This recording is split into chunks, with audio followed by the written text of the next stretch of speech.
bergerak berbagi untuk negeri, guru penggerak majukan pendidikan, guru penggerak menghamba pada murid, kreatif rancang pembelajaran, hargai potensi, tingkatkan prestasi, lahirkan profil pelajar Pancasila. Belajar, bergerak, berbagi untuk negeri, kita menjalin kolaborasi. Belajar, bergerak, berbagi untuk negeri, demi bakti pada Ibu Pertiwi.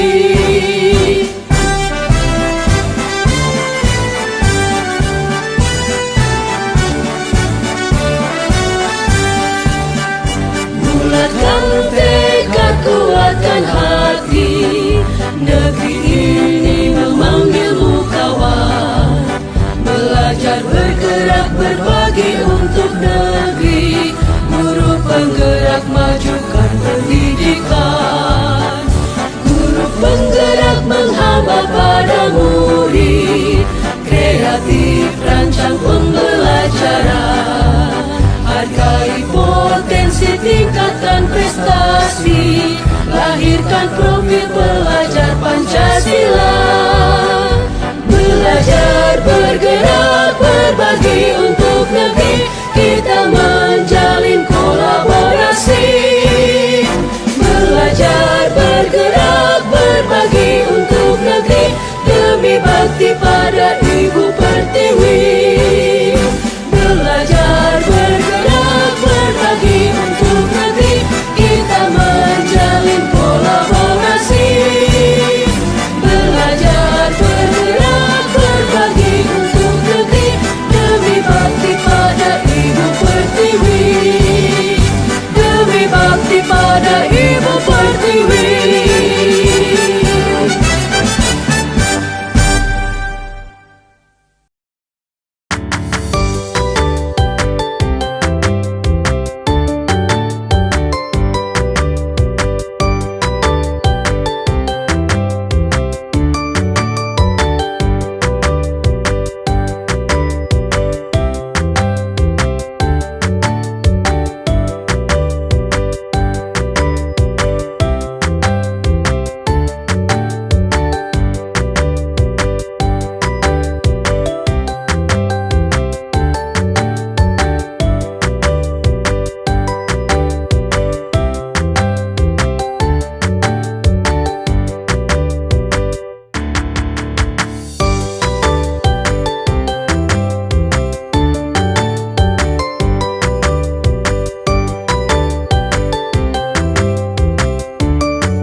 panjatkan puji dan syukur atas kehadiran Allah Subhanahu wa Ta'ala sehingga kita dapat berkumpul di tempat yang berbahagia ini untuk mendengarkan diseminasi dari CGB Angkatan 2, Angkatan 11 dari Ibu Nona Metalina.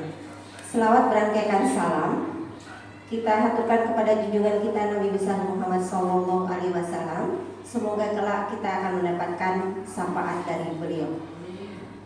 Bapak Ibu sekalian, dalam kesempatan ini kita akan mendengarkan pemaparan atau diseminasi pertama dari Ibu Nona Metalina tentang budaya positif. Dalam hal ini nanti beliau akan memaparkan, Bapak Ibu sekalian juga dapat mengajukan pertanyaan atau dapat mengajukan pendapat. Jadi nanti mungkin akan dibuka dengan pendapat. Nah, untuk menghemat waktu, maka kita masukin sesi yang kita tunggu, yaitu diseminasi pertama dari CGB Angkatan 11 Ibu Nona Metalina Yudhistira SPD dari SMP Negeri 14 Binjai. Kepada Ibu kami persilakan.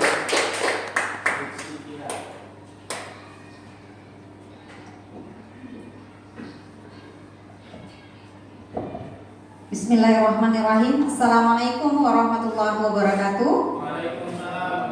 Selamat siang Bapak Ibu semuanya. Perkenalkan, pada kesempatan ini saya Nona Metalina Yudhistira dari SMP Negeri 14 Binjai selaku CGP Angkatan 11 Kota Binjai akan melakukan penyebaran pemahaman kepada rekan guru SMP Negeri 14 Binjai dalam konteks program guru penggerak yang saya ikuti dalam hal aksi nyata yang saya lakukan. Bapak Ibu, pada kesempatan kali ini kita berbicara tentang budaya positif. Kalau dalam pemikiran kita, budaya positif itu kira-kira korelasinya kemana ya Bapak Ibu?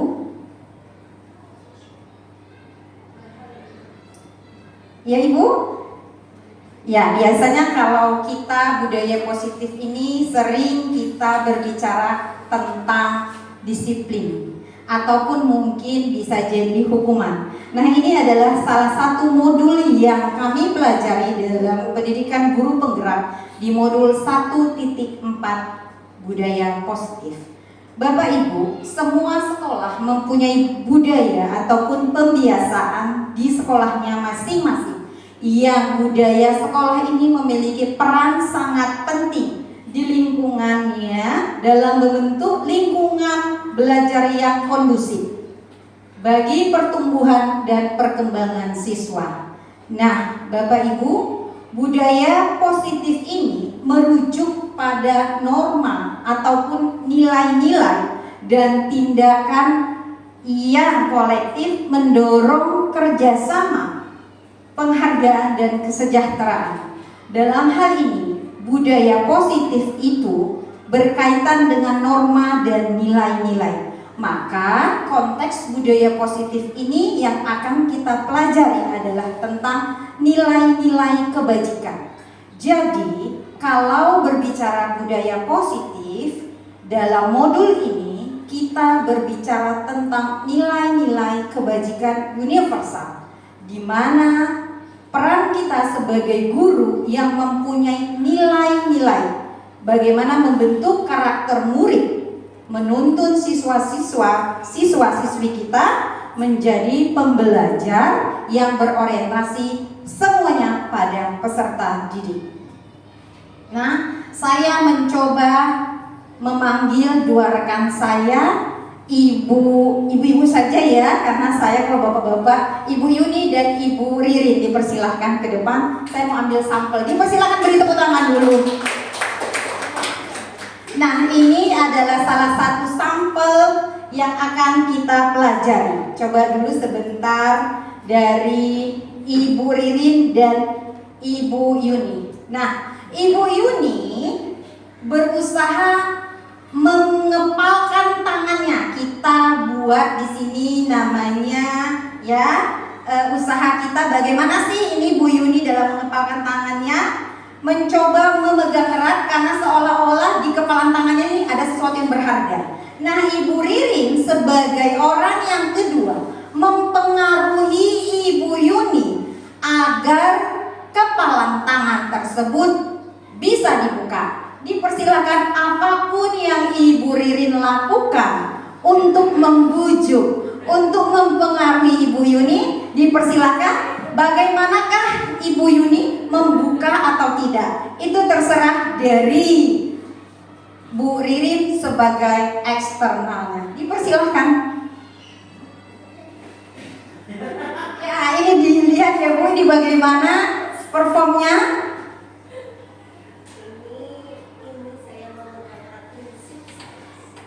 Iya, beri tepuk tangan kepada Ibu Ririn. Apakah Ibu Ririn berhasil?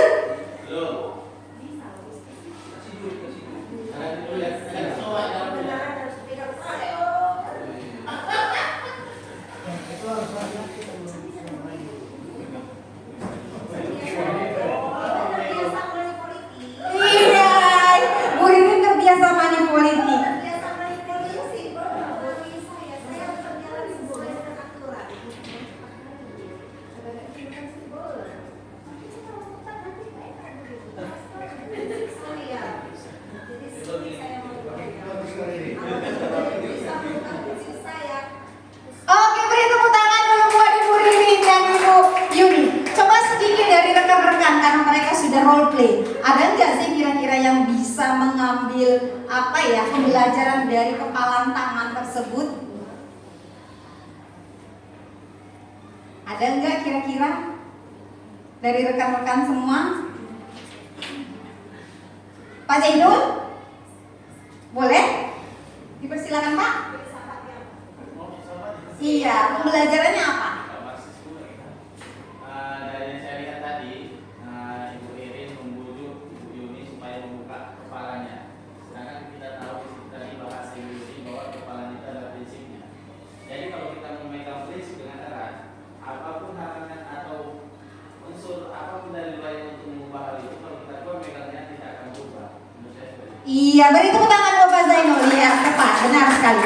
Nah, dalam ilustrasi tadi bisa kita ambil bahwasanya ini berkaitan dengan murid, berkaitan juga dengan disiplin. Kalau kita menyuruh siswa, kita menyuruh siswa dengan faktor dari luar, eksternal, jika dia mau melakukan, tetap melakukan, ya tetap dilakukan. Artinya siapa sih yang memegang kontrol diri kita? Iya, benar. Apakah money politik, apakah rayuan, apakah bujukan, ataukah mungkin pemberian hadiah? Nah, tetap pemegang kontrol adalah diri kita sendiri. Baik Bapak Ibu, di sini kita berbicara disiplin positif dan nilai-nilai kebajikan.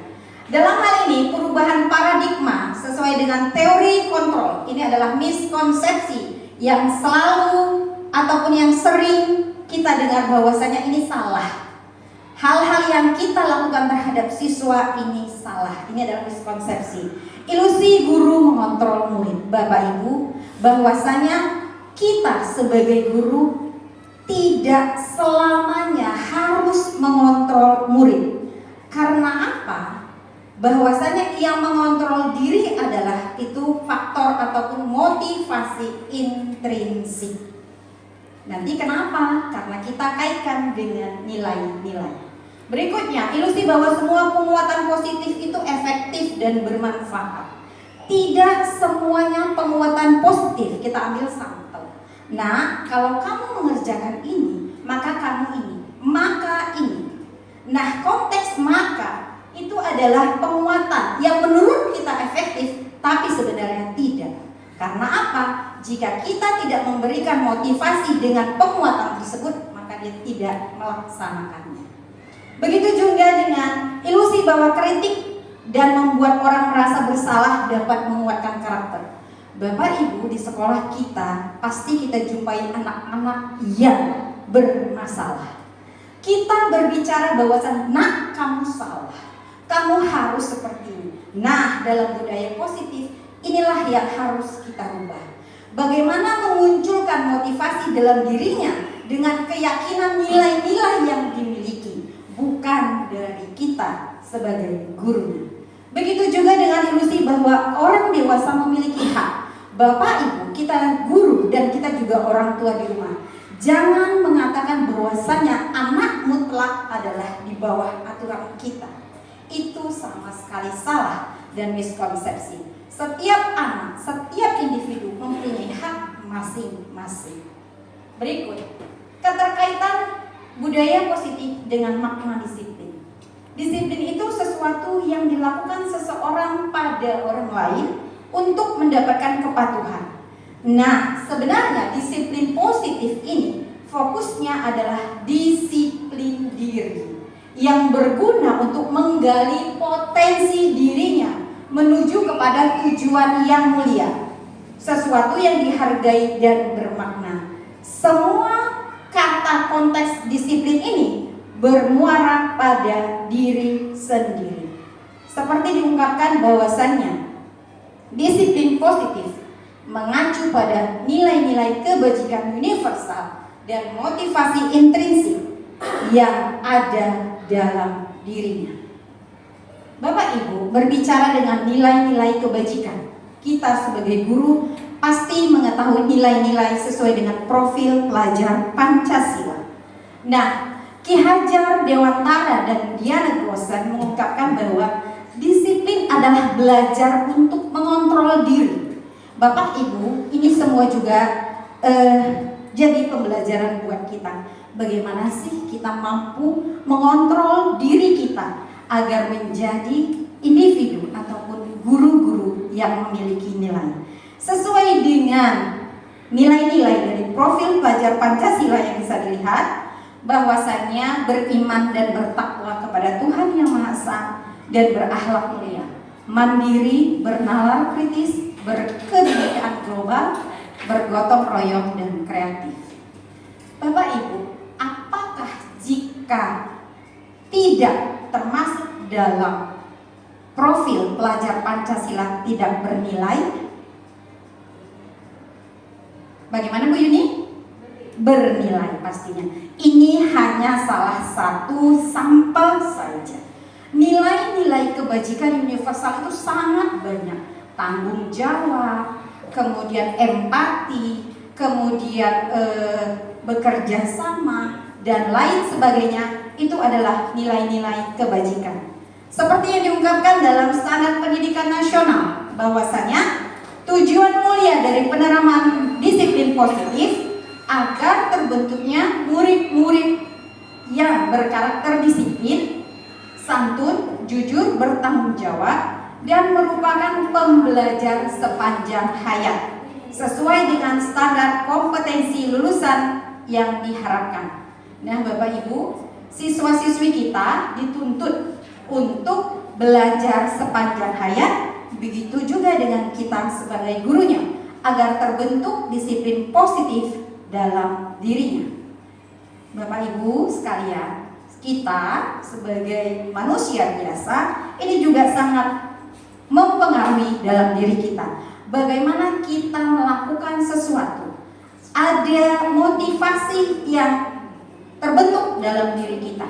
Nah, menurut Diana Gosen, teori motivasi itu ada 3. Kenapa kita melakukan sesuatu? Yang pertama, untuk menghindari ketidaknyamanan atau hukuman. Anak-anak di rumah sering kita kasih mungkin suatu statement. Nah, kalau nggak makan nanti mama bla bla bla. Atau murid juga. Kalau kamu terlambat maka kamu bla bla. Nah, ini adalah motivasi kenapa siswa melakukannya.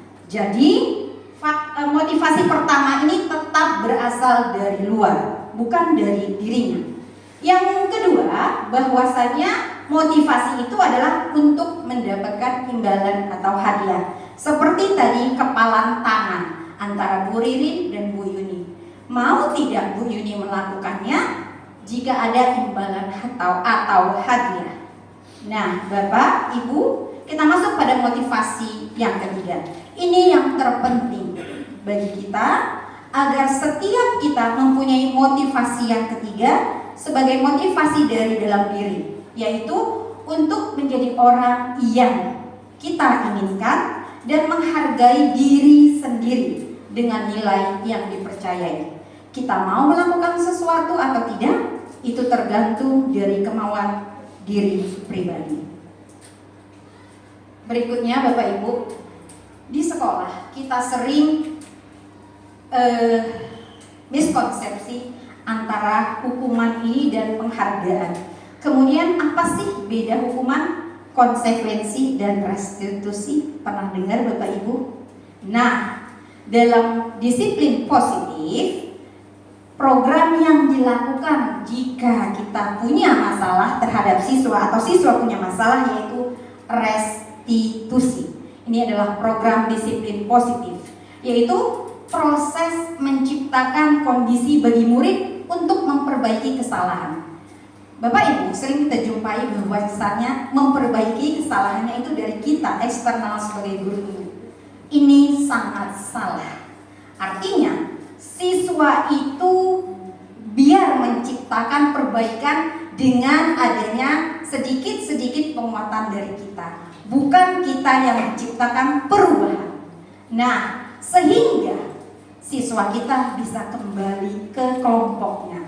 Artinya siswa kita gali untuk berpikir dengan nilai-nilai yang mereka yakini. Bapak Ibu, dalam restitusi ini adalah kolaborasi yang bagus bagaimana siswa mencari solusi. Jadi siswa tersebut mencari solusi. Contoh, dia terlambat hadir ke sekolah. Coba berpikir, nah apa sih kira-kira konsekuensi yang kamu lakukan? Konsekuensi yang akan kamu terima jika kamu terlambat? Jangan kutip sampah, lari lapangan, ataupun bersihkan kamar mandi. Siswa berpikir bagaimana dia mencari solusi. Nah, kemudian berpikir tentang seperti apa sih yang mereka inginkan agar digali lagi bagaimana nilai-nilai yang mereka yakini sehingga mereka menjadi seperti apa, dan bagaimana mereka harus memperlakukan orang lain. Jika siswa kita diperlakukan dengan baik, maka dia juga akan berpengaruh melakukan hal baik lainnya buat temannya. Bapak Ibu, kalau kita berbicara hukuman dan konsekuensi, bisa kita lihat bahwasanya hukuman itu bersifat tidak terencana. Kemudian konsekuensi, kalau saya tanya, anak terlambat, kemudian kita suruh lari lapangan, hukuman atau konsekuensi? Ya, itu adalah hukuman. Ya, karena apa? Hukuman tidak terencana, tiba-tiba anak terlambat, lari keliling lapangan, dan itu perintah satu arah saja dari kita sebagai guru. Bagaimana dengan konsekuensi? Sudah terencana atau sudah disepakati? Kita di kelas, kita di sekolah, nah, jika kamu terlambat, maka ada konsekuensi yang akan kamu terima. Ini harus dibincangkan terlebih dahulu. Kemudian itu konsekuensi dibuat oleh guru dan siswa sudah mengetahui yang akan diterima. Contoh, kalau anak mencoret dinding, apa yang akan kita lakukan?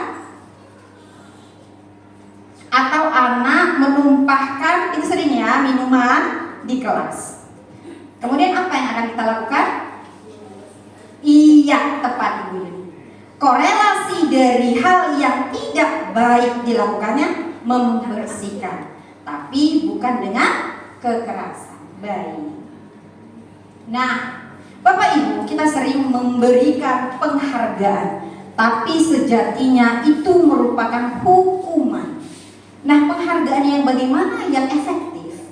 Kalau dilihat dari penjabaran yang begitu banyak menurut Alfikon, nah di sini penghargaan itu sebenarnya merupakan hukuman. Kenapa dikatakan penghargaan merupakan hukuman? Seperti yang dilakukan tadi, bahwasanya jika diberikan sesuatu maka itu akan berdampak secara ekstrinsik ya motivasinya. Lihat, pengaruh jangka pendek dan jangka panjang. Kalau kita memberikan sesuatu anak atas penghargaan, maka jika kita tidak memberikan penghargaan, dia untuk berikutnya tidak akan melakukannya lagi. Bisa jadi ya Bapak Ibu? Bisa jadi kan? Iya, hanya kalau kita kasih, hanya kalau kita beri. Kemudian penghargaan tidak efektif. Seperti tadi yang kita gunakan, seperti tadi yang saya ungkapkan, bahwasanya keefektifan itu tergantung juga dari kita sebagai guru, bagaimana sih memberikan penghargaan tersebut. Nah, penghargaan merusak hubungan. Coba kita lihat.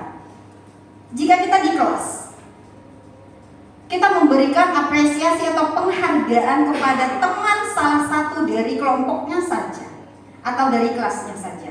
Mungkin secara personal dia merasa enak sekali si ayah dikasih.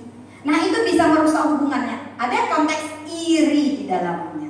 Itu bisa menjadi merusak hubungan. Ini menurut Alfikon. Dan penghargaan mengurangi ketepatan. Ayo matematika katanya ya, yang paling cepat jawab saya kasih coklatos. Yang kita kasih coklatos belum tentu menjawab dengan tepat. Nah, ini dia. Kemudian penghargaan menurunkan kualitas. Bisa jadi karena berkaitan dengan ketepatan, kualitasnya juga tidak terjaga. Karena apa? Dia hanya ingin mendapatkan imbalan. Kemudian penghargaan mematikan kreativitas. Anak tidak berpikir lebih detail, anak tidak kreatif karena dia hanya mengejar waktu ataupun kecepatan saja sehingga dia mendapatkan sesuatu. Berikutnya penghargaan itu menghukum karena merasa dirinya terbelenggu dengan penghargaan tersebut. Nah, yang terbaik itu motivasi dari dalam dirinya sebagai motivasi intrinsik. Bapak Ibu, restitusi tadi yang sudah diungkapkan bahwa pendekatan untuk menciptakan disiplin positif, sehingga bagaimana menciptakan kondisi murid memperbaiki kesalahan mereka sehingga bisa kembali ke kelompok dengan karakter yang lebih kuat. Artinya jika anak memiliki masalah, maka pembentukan karakter menjadi lebih baik lagi. Ya, ini Bapak Ibu ciri-ciri dari restitusi yang membedakan dengan disiplin lainnya. Bisa kita baca, restitusi bukan untuk menebus kesalahan, namun untuk belajar. Kita kalau salah itu berarti ada proses pembelajaran dari kesalahan. Nah, restitusi memperbaiki hubungan. Jika anak bermasalah dengan temannya, maka restitusilah solusinya. Restitusi itu adalah tawaran, bukan paksaan. Nah, kamu harus ini, itu tidak bisa. Karena restitusi itu bukan paksaan. Kemudian restitusi menuntut melihat ke dalam dirinya. Bagaimana sih nilai-nilai dari dalam diri anak tersebut. Kemudian restitusi mencari kebutuhan dasar. Bapak Ibu, anak kita dalam melakukan kesalahan mungkin di kelas contoh saat pembelajaran bahasa Inggris dia tidak peduli dengan bahasa Inggris. Mungkin ada motivasi kenapa sih dia melakukannya. Nah, dia itu mencari kebutuhan dasarnya. Kita lihat nanti apa sih kebutuhan dasar dari melakukan sesuatu tadi, kan sudah. Kemudian restitusi fokus pada karakter, Bapak Ibu ya. Penyelesaian dengan restitusi ini pada karakter, bukan tindakan. Kalau dia lari-lari keliling lapangan membersihkan itu hanya tindakan, tapi tidak dalam bentuk karakter, penguatan karakternya. Kemudian restitusi itu bersifat menguatkan Bapak Ibu. Anak yang sudah bersalah kita kuatkan dan bisa kembali ke kelompoknya.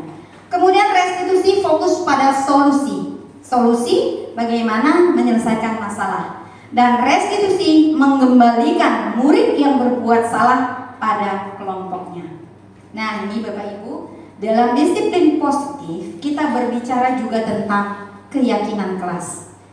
Kita semua sudah melakukan, saya yakin itu. Apa sih beda keyakinan kelas dengan kesepakatan kelas atau peraturan kelas? Ya, kalau biasanya kita peraturan ya, peraturan itu memang aturan yang dibuat biasanya oleh satu pihak dan sifatnya memaksa. Sementara kalau kesepakatan kelas, apa beda dengan keyakinan kelas? Nah, sering kita masih buat kesepakatan kelas. Nah, yuk kelas bahasa Inggris kita sepakat apa nih? Berkaitan dengan peraturan dan disiplin positif. Nah, dalam keyakinan kelas ini Bapak Ibu, semua dari kesepakatan kelas muaranya adalah keyakinan kelas. Jadi peraturan dan kesepakatan kelas ini semuanya muara keyakinan kelas. Kita bangun dari kelas kita masing-masing, Bapak Ibu. Keyakinan kelas itu menciptakan program kebajikan, sama juga dengan kesepakatan kelas. Memang program kebajikan karena nilai-nilai yang ada. Kemudian bagaimana sih pembentukan keyakinan sekolah atau kelas? Bapak Ibu, keyakinan kelas ini bersifat lebih abstrak daripada peraturan yang lebih rinci dan konkret. Nah, keyakinan kelas ini berupa pernyataan universal. Bisa kita lihat yang kita buat nanti apakah sudah benar atau belum. Kemudian pernyataan keyakinan kelas senantiasa dibuat dalam bentuk positif atau kalimat positif. Mohon maaf Bapak Ibu, kalau kita membuat kalimat kesepakatan kelas seperti ini, tidak boleh membawa makanan ke dalam kelas. Apakah itu keyakinan kelas? Maaf, apakah itu keyakinan kelas? Tidak, karena sudah salah. Keyakinan kelas berbentuk kalimat positif atau dilarang membawa makanan. Semua keyakinan kelas itu dalam bentuk kalimat positif dengan nilai-nilai yang sudah disepakati dengan siswa. Jadi tidak bisa guru menciptakan keyakinan kelas sendiri. Nah, keyakinan kelas itu tidak terlalu banyak sehingga mudah diingat dan difahami oleh semua warga kelas. Kemudian keyakinan kelas itu dapat diterapkan di lingkungan. Jangan kita ambil keyakinan kelas yang tidak sesuai atau tidak bisa diterapkan di kelas kita. Khususnya kita kelas mapel, keyakinan kelas pasti dalam bentuk mata pelajaran masing-masing gitu ya Bapak Ibu. Nah, kemudian semua warga kelas hendaknya ikut berkontribusi. Anak-anak yuk kita buat tentang nilai apa nih yang mau kita buat dalam keyakinan kelas. Anak dituntut untuk berpikir dan sama-sama berkolaborasi. Kemudian kita sebagai guru harus bersedia meninjau kembali. Ini keyakinan kelas ini masih layak tidak digunakan. Keyakinan kelas ini ada nggak yang melanggar? Keyakinan kelas yang disepakati ini bagaimana sejatinya dalam pelaksanaannya? Inilah keyakinan kelas yang memang harus kita buat sebagai bentuk dari budaya positif. Nah, prosedurnya ini dia Bapak Ibu. Bercurah pendapat pertama dengan siswa. Yuk nah, mau ngapain kita nih yuk? Dalam keyakinan kelas itu apa ya kira-kira? Kemudian mencatat masukan. Kalau kita bisa pakai sticky notes, anak-anak kira-kira curah pendapat. Kemudian boleh kita tulis di papan tulis atau di kertas. Nah, semua siswa bisa melihat mana sih kira-kira yang bisa kita jadikan keyakinan kelas atau tidak. Kemudian kalimat tadi harus sesuai dengan prosedur. Kalimat yang negatif kita rubah menjadi positif. Jangan atau tidak kita rubah menjadi positif. Karena berkaitan dengan nilai. Kemudian tinjau kembali. Kalau sudah anak membuat, kita adakan curah pendapat. Kemudian tinjau ulang keyakinan kelas secara bersama-sama. Jadi tidak hanya kita sebagai guru saja, tapi semua warga kelas. Nah, kalau keyakinan kelas sudah dibuat, maka kita bisa menyetujuinya sebagai kesepakatan bersama. Dan baiknya, ini mungkin yang masih perlu kita perbaiki, anak-anak menandatangani semua warga kelas tersebut sebagai bentuk keyakinan kelas yang sudah disepakati. Kemudian boleh ditempel di dinding atau di tempat yang mudah dibaca. Bapak Ibu, berkaitan dengan kebutuhan dalam seseorang melakukan sesuatu, itu ada 5 kebutuhan dasar. Yang pertama, kebutuhan bertahan hidup. Kenapa sih kita melakukan? Karena kebutuhan bertahan hidup. Kemudian kebutuhan untuk diterima atau kasih sayang. Bisa jadi anak-anak itu kurang perhatian di kelas, dia butuh kasih sayang dari gurunya atau perhatian dari temannya. Berikutnya kebutuhan pengakuan atas kemampuan. Anak melakukan sesuatu, ya dia ingin diakui. keberadaannya. Mungkin kalau kita bilang cari perhatian. Nah, dia mungkin, oh iya anakku bagus ya nak, kenapa kamu seperti ini? Nah, ada hal-hal yang bisa kita jadikan penguatan. Kemudian kebutuhan akan pilihan atau kebebasan. Anak-anak bisa melakukan sesuatu karena ingin bebas. Bapak Ibu, masalah remaja ini sering pada yang nomor 4. Kebutuhan akan pilihan atau kebebasan yang ingin dilakukannya. Berikutnya, kita ataupun anak itu melakukan sesuatu karena apa? Karena adanya kebutuhan kesenangan. Dia senang melakukan hal itu. Baik, Bapak Ibu. Nah, Bapak Ibu, mohon maaf sekali lagi, kita sebagai guru ini masih butuh proses pembelajaran mengenai posisi kontrol kita, Bapak Ibu. Apakah kita menjadi penghukum bagi siswa-siswi kita? Bapak Ibu, tidak dipungkiri bahwasannya peran kita sebagai guru masih dalam posisi kontrol sebagai penghukum. Kita sering mengungkapkan ini dalam konteks penyelesaian masalah. Nah, patuhi aturan saya. Ungkapan-ungkapan ini adalah cenderung dan menunjukkan bahwasannya kita sebagai guru memiliki posisi sebagai penghukum. Nah, posisi yang kedua ini harus sama-sama kita perbaiki, bahwasanya posisi penghukum itu memang tidak efektif bagi kita sebagai seorang guru. Yang kedua, kita sering menjadi posisi pembuat merasa bersalah. Sering ya kalau kita, aduh nah ibu sangat kecewa. Ini ungkapan-ungkapan yang sering kita ungkapkan pada anak. Berapa kali sih harus Bapak bilang kamu sudah membuat masalah?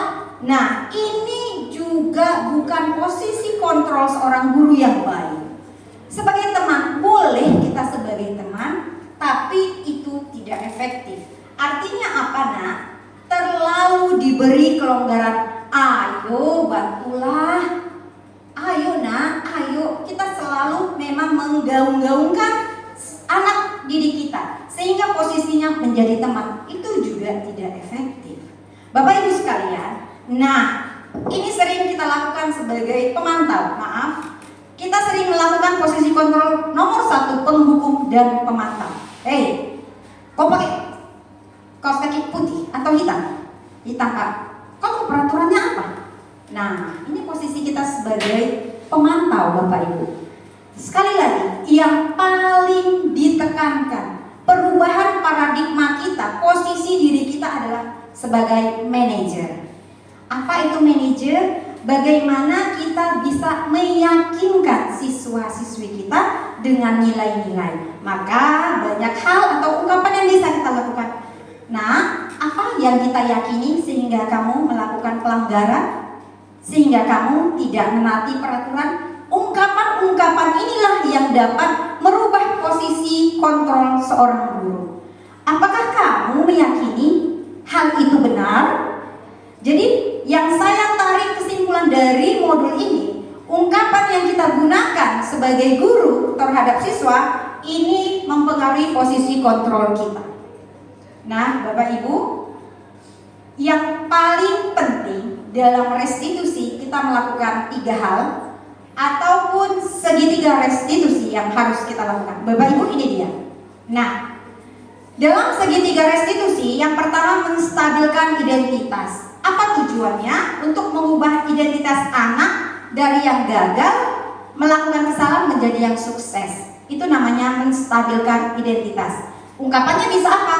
Berbuat salah itu tidak apa-apa. Itu fase yang pertama. Jika ada siswa bermasalah, lakukanlah tahapan segitiga restitusi. Kita lakukan dengan menstabilkan identitas. Apa ungkapan yang sering kita lakukan? Ini banyak sekali. Bapak Ibu, kita langsung menjudge anak kita salah. Nah, kemudian validasi tindakan. Setiap tindakan itu pasti punya tujuan. Harus kita yakinkan dan kita lakukan pada tahapan yang kedua. Apa ungkapannya? Padahal nak, kamu memukul si Ani atau kamu memukul si Budi, kamu juga bisa ya membalasnya. Nah, ini validasi. Ajak dia mencari solusi. Kemudian kamu patut bangga pada dirimu karena kamu telah melindungi dirimu. Ada ungkapan-ungkapan penguatan di situ. Kemudian setelah validasi tindakan yang salah, masuk pada fase menanyakan keyakinan. Nah, teori kontrol ini menyatakan bahwasanya motivasi itu dalam keyakinan, menanyakan keyakinan adalah motivasi internal atau intrinsik. Apa ungkapannya? Apa yang kita percayai sebagai keyakinan kelas atau keluarga. Kemudian apa nilai-nilai umum yang kita sepakati. Nah, inilah Bapak Ibu, saya ingin bertanya sedikit. Apakah kalau kita ada pada fase menstabilkan identitas saja, kita sudah melakukan segitiga restitusi? Belum, ya, tepat sekali. Segitiga restitusi ini dikatakan segitiga jika ketiga tahapan ini sudah kita lakukan. Nah, Bapak Ibu semua, ini berkaitan dengan pengalaman saya yang sudah saya lakukan dan pembelajaran apa sih yang saya dapatkan setelah menerapkan konsep kunci dalam modul budaya positif. Boleh kita lihat bersama-sama? Hal yang menarik bagi saya dalam pembelajaran modul 1.4. Saat saya mempelajari restitusi, ini hal yang menarik bagi saya, mungkin juga buat Bapak Ibu semua, yaitu 5 posisi kontrol guru. Dengan ungkapan atau pertanyaan yang kita lontarkan kepada siswa, itu sudah mampu merubah posisi kontrol kita. Di mana kita tahu posisi kontrol seorang guru itu ada penghukum, pembuat merasa bersalah, teman, pemantau, dan manajer. Bapak Ibu, mari kita sama-sama berrefleksi, guru seperti apakah kita? Guru seperti apa sih kita memperlakukan siswa-siswi kita dengan posisi yang ada? Nah, Bapak Ibu, di luar hal yang di luar dugaan saya, yaitu saat saya mempelajari motivasi perilaku manusia berupa penghargaan. Selama ini sering ya kita memberikan penghargaan itu, tapi ternyata dampaknya itu kurang baik. Pak Sukamto pernah nggak memberikan penghargaan buat siswa? Kalau saya menggunakan misalnya setiap apapun yang dia berbuat terus, masya Allah. Iya, apresiasi ya Pak ya. Ya iya. Saya dapatnya asal saya juga masya Allah begitu. Iya, ungkapan positif penguatan. Ya, beri tepuk tangan buat Pak Sukamto dulu ya. Semoga ini juga memotivasi kita. Iya, penguatan ya Pak. Oke, nah berikutnya perubahan yang terjadi. Ini kalau saya pribadi, perubahan yang terjadi adalah posisi kontrol kita. Ini saya pribadi. Nah, dari posisi kontrol yang sering saya lakukan adalah refleksi diri saja. Bahwasanya saya juga berlaku sebagai penghukum dan pemantau seringnya. Kamu ini tidak kita pungkiri. Saya menarik diri saya. Makanya kenapa saya penyebaran pemahaman kepada Bapak Ibu, semoga kita sama-sama bisa melakukan perubahan miskonsepsi selama ini atas kesalahan-kesalahan yang sudah kita lakukan. Nah, Bapak Ibu, kita semua sering anak ini bermasalah, tapi penyelesaiannya belum pada sasaran yang tepat, belum pada tindakan ataupun langkah-langkah sesuai dengan segitiga restitusi. Baik, Bapak Ibu, kita berharap bersama ya, kita bisa berubah kepada hal-hal yang sudah saya jabarkan agar lebih baik. Nah, pengalaman yang terjadi ini bagi saya, ini sekitar berapa bulan yang lalu ya, ada seorang siswa yang kehilangan handphone pada saat di panggung kreativitas. Mereka, siswa kita bersama dengan OSIS akan melaksanakan sebuah agenda. Handphone tersebut dititipkan dengan seseorang, temannya. Pada saat si kawan itu datang, mungkin namanya manusia, dia melihat handphone itu banyak. Hai, handphonemu banyak ya. Dengan berdalih dan sebagainya, dibawalah handphone tersebut dengan niat mengambilnya. Dan ini sudah diselesaikan. Saya mendapat pengaduan, kemudian juga sudah ditangani oleh guru-guru kita, beberapa dari guru kita, dan saya pada akhirnya selaku kesiswaan saya panggil anak tersebut atas kesepakatan yang sudah kami buat dengan guru-guru yang menangani. Saya panggil, kami ngobrol empat mata. Pada saat ditangani dengan teman-teman, mungkin, nah ini Bapak Ibu, kita sering salah melakukan penanganan dengan banyak persepsi dan orang-orang yang ada di sekitar kita. Kadang hal tersebut tidak mampu diungkapkan anak tersebut dengan kesalahan yang dilakukan karena dia malu. Saya ngobrol empat mata, saya panggil ke ruangan, saya kasih motivasi, saya ada cerita ngobrol, terus ngobrol apa sih, kenapa sih nak, abang anak baik, apa begini. Saya yakinkan nilai-nilai kebajikan. Dan alhamdulillah dia mengaku, dan handphone tersebut sudah jatuh ke orang yang berikutnya abangnya. Dan handphone tersebut sudah diriset lagi dengan cara untuk dijual atau dipergunakan sendiri. Saya bujuk, nah kamu anak baik, kamu anak berprestasi, pasti kamu melakukan itu dengan bla bla bla bla bla. Abang boleh kembali ke rumah, coba hubungi, masihkah handphone itu di rumah? Dengan segala teknik yang saya lakukan, alhamdulillah dia pulang mengambil handphone tersebut. Dan dia malu, merasa bersalah. Saya bilang, nah tidak masalah, semua orang, mungkin saya juga pernah dulu ya. Nah, kita kembalikan seperti tadi yang kita lakukan dengan segitiga restitusi. Semua orang pernah bersalah, tapi coba balik ke diri kita masing-masing. Dan alhamdulillah HP itu kembali. Ya, saya yakinkan, Bu, Mem, ini akankah tahu teman-teman? Tidak, saya yakinkan teman-teman tidak akan tahu, guru-guru Mem tidak akan tahu, saya yang jamin. Begitu loh Bapak Ibu, bagaimana proses-proses kita dalam menangani siswa-siswi kita. Nah, pada yang berikutnya, menurut saya terkait pengalaman dalam penerapan konsep tersebut, hal yang sudah baik bahwasanya murid kita, anak-anak didik kita mempunyai motivasi dari dalam dirinya intrinsik. Dia mengakui kesalahannya dan sudah mampu menerapkan budaya positif. Bapak Ibu, sebelum mempelajari modul ini, ketika berinteraksi dengan murid, posisi kontrol yang sering saya pakai adalah penghukum, seperti yang saya ungkapkan, dengan pemantau. Bagaimana perasaan saya, perasaan kita semua? Pasti kita juga merasa bersalah karena kita menjudge siswa kita itu salah. Siswa kita itu memang harus diberi hukuman. Nah, perasaan saya di situ merasa bersalah dan merasa tidak nyaman. Bapak Ibu, setelah mempelajari modul ini, posisi yang saya pakai itu adalah manajer dalam penyelesaian masalah. Maka kita mencoba bersama-sama untuk menarik diri, berefleksi, dan bisa merubah posisi kontrol kita dalam menumbuhkan rasa tanggung jawab pada murid dan pentingnya komunikasi. Ya, ini tidak lama lagi, sebentar lagi selesai ya. Perbedaannya, yuk, apa sih perbedaan posisi manajer itu? Kenapa sih kita diharapkan menjadi posisi seorang manajer?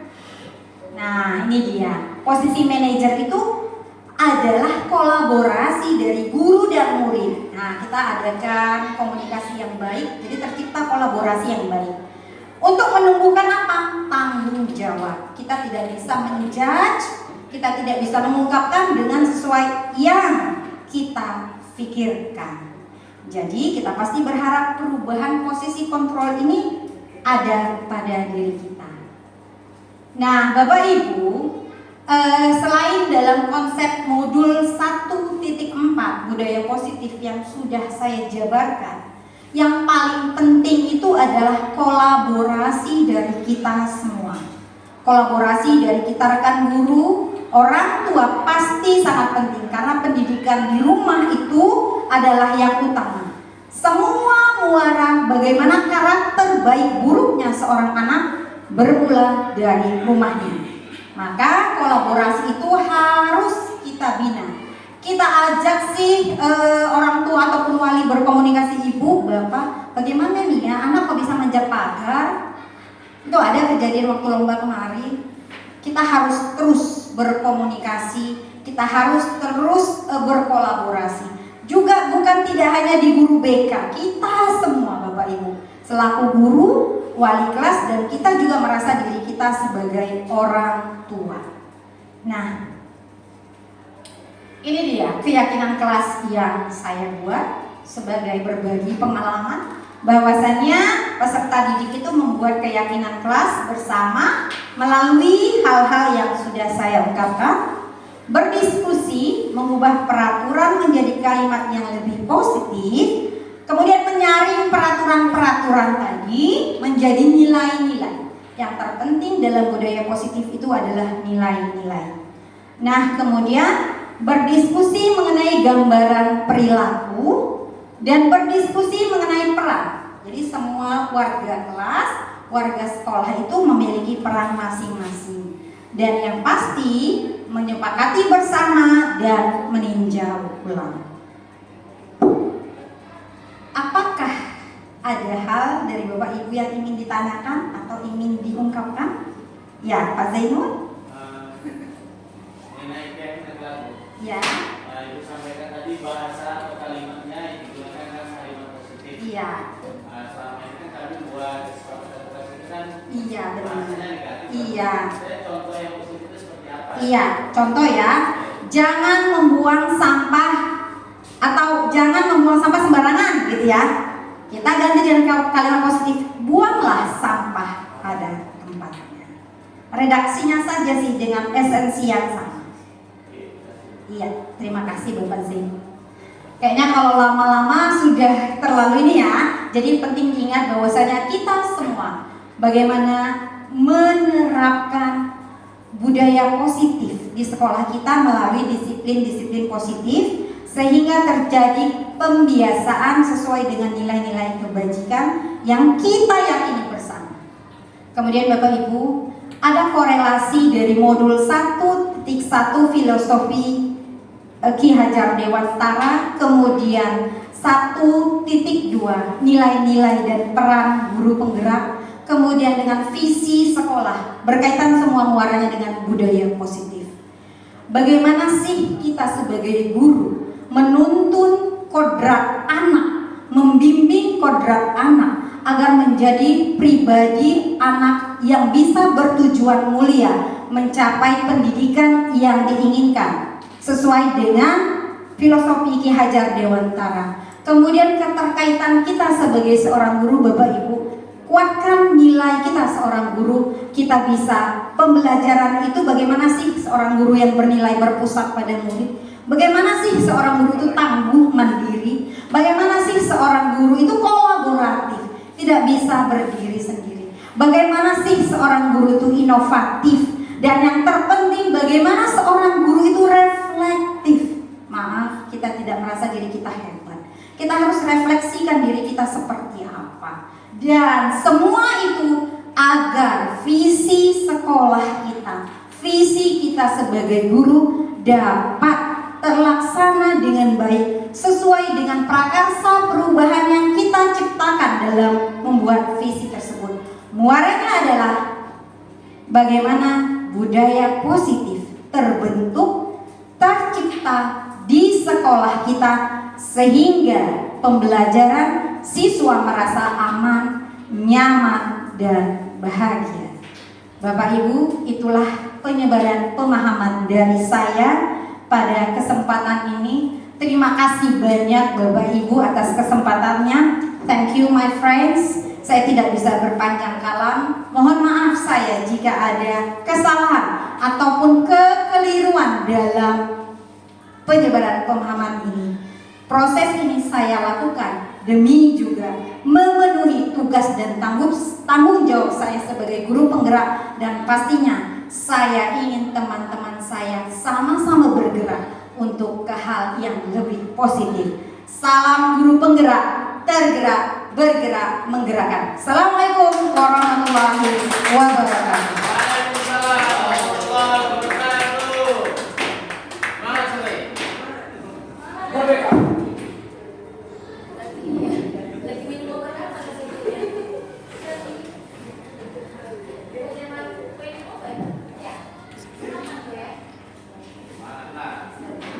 Terima kasih kepada Ibu Nona Metalina Yudhistira SPD yang telah memberikan pemahaman, memberikan pencerahan tentang disiplin positif. Ternyata Bapak Ibu, apa yang sudah kita lakukan selama ini, kita memberikan punishment, kita memberikan reward kepada siswa, itu juga berdampak buruk juga terhadap siswa, mempengaruhi pertemanan, mempengaruhi hubungan sosial mereka, bahkan mungkin dapat mempengaruhi mentalnya.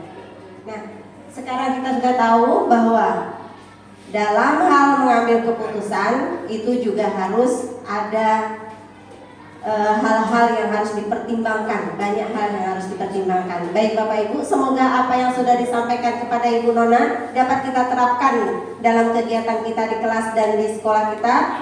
Semuanya itu berpusat kepada siswa, semuanya itu output yang luar biasa. Kita menciptakan siswa yang hebat dan luar biasa.